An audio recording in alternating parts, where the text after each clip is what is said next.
Hello friends, in this video I'm going to show you how to drop a pin on Google Maps. So firstly open Chrome browser, then click on these dots for menu. In here click on Maps.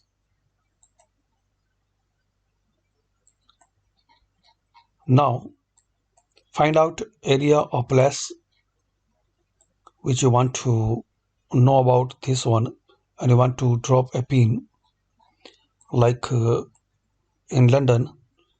So right click on that particular thing.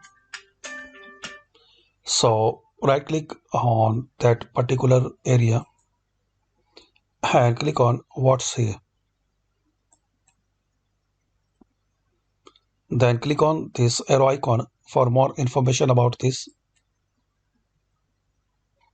So you will find all information here, like what's far from your distance and how you can go there. So it's quick and easy method to drop a pin. Just right click there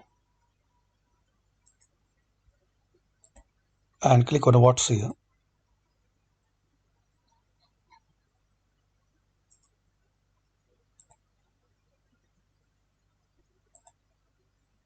So hopefully friends you like this video, and by this quick and easy method we can know how to drop a pin on Google Maps.